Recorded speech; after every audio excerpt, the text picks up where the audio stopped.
হয়ে গেছে। এই যে কিছু কিছু জিনিস ফরজ আমাদের জন্য, এই ইসলামের খুঁটি পাঁচটা, তার মধ্যে আমরা জানি আল্লাহকে সাক্ষ্য দেওয়া, তারপরে যাকাত দেওয়াটাও ফরজ তাদের মাল হয়েছে। কিন্তু এখন বর্তমানে ছেলেরা আমরা ভাবছি একটা বাইক দেওয়া আমাদের জন্য ফরজ। বাইক দিয়েছে ঠিক আছে, আপনি ডিমেন্ড নেবেন না, জাহেজ নেবেন না, ছুঁড়ে ফেলে দিন। আপনার যদি পুরুষত্ব থাকে, আপনি যদি একজন আল্লাহ নবীর উম্মত হন, এই রকমের কোনদিন অপরের জোর করে কোন বাইকে হাত দেবেন না। আজকে আপনি এই এতেকাদ করে যান, 6 মাসের মধ্যে আল্লাহ আপনাকে বাইকের ব্যবস্থা করে দেবে। যদি বলে কি করে,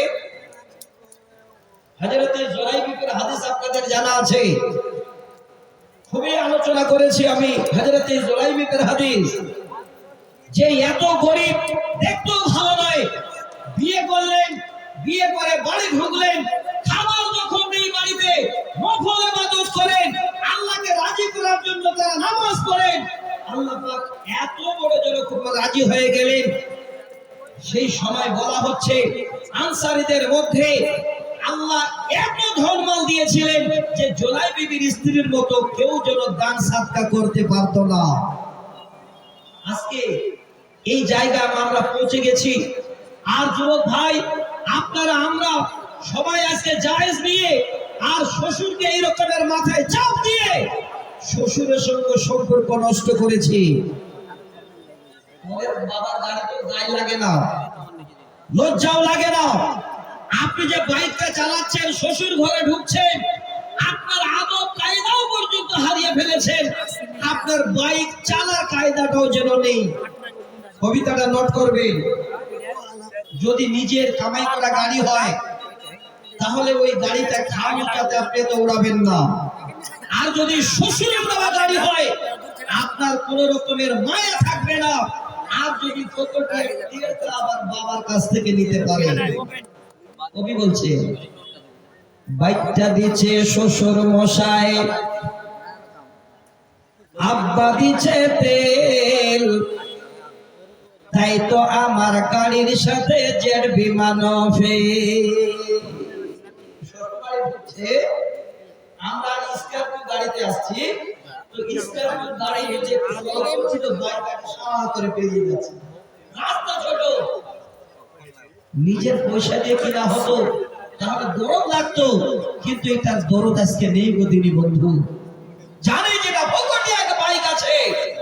শুনবেন, আমি কবিতাটা আপনাদের সামনে তুলে দিচ্ছি খুব মনোযোগ সহকারে, যে আপনার আমার পরিণতি কি হবে শেষে একটু ভেবে দেখে।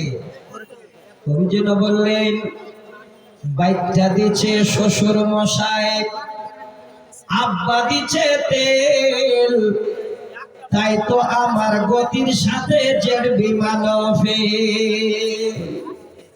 দুর্ঘটনা ঘটলে ঘটক, দুর্ঘটনা ঘটলে ঘটক, আমার কিসের ভয়, গেলে যাবে বাপ শ্বশুরের, আমার কিছু নয়।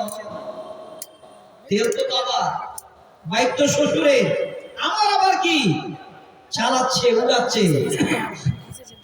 চললে আমার মোটর গাড়ি, চললে আমার মোটর গাড়ি, জোরসে মারো টান, কে কি বলে শুনবো না, আজ ধরছি চেপে খান। ভাই আস্তে আস্তে না, আরো উড়াচ্ছে। আহা আহা কি মনোরম গায়ের বাঁকা রাস্তা, 100 কিলো ঘুরে এসে করবরে আজ নাস্তা। এমন গতি তুলবরে আজ আমার গতি দেখে, এমন গতি তুলবরে আজ আমার গতি দেখে, থমকে যাবে পথের পথিক পন্থ চলা রেখে। গতির চোটে কাঁপছে মানুষ, গতির চোটে কাঁপছে মানুষ, উড়ছে পথের ধুলো, লাফিয়ে উঠছে পথের ধারের বান্দা ছাগল গুলো। গতি আরো বাড়িয়ে দিলাম, গতি আরো বাড়িয়ে দিলাম, প্রতাপে সরো হঠাৎ দেখি সামনে একটা বিশাল বড় গরু তাও যাচ্ছে, রাস্তা ছোট, গরুকে রাস্তায় বড় বাধা আছে, তারপরও নতুন জামাই উড়াচ্ছে শ্বশুর গ্রামে এসে। কবি যেন বলেন, ধাক্কা লেগে হোন্ডা আমার, একটা গরু দাঁড়িয়ে থাকলে তো তার দুর্ঘটনা ঘটবে। ধাক্কা লেগে হোন্ডা আমার পড়ল গিয়ে খাদে, আমার তখন হুঁশ ছিল না, ফিরছে দুদিন বাদে। দুদিন বাদে জ্ঞান ফিরলে, দুদিন বাদে জ্ঞান ফিরলে চেয়ে দেখে ভাই, আমার যে দুই পা ছিল তার একটা সাথে না। এমন দুর্ঘটনা যে ডাক্তার একটা পা কেটে ফেলে দিয়েছে, ঘটছে। এবার আমি আপনাদের কাছে অনুরোধ করছি, একটু ধৈর্য ধরবে। আল্লাহু আকবার। এই কথাটা না বলে আমি আর কবিতা বলছি না। দেখেন, আল্লাহ পাক রব্বুল আলামিন এই রকমের আল্লাহর বান্দাকে তৈরি করে রেখেছেন এই কোরসেলের মাটিতে। এটাও হলো একটা সবরের ফল। আমি আপনাদের দুটো হাদিস শোনাতে চেয়েছিলাম, যদি একটু সবর আপনাদের এই দিলে থাকে তো আপনি সবকিছু করতে পারবেন, কোনো জিনিসের আপনার চিন্তা ভাবনা হবে না, পরকালকে নিয়ে আপনার একটা চিন্তা আসবে ইনশাআল্লাহ।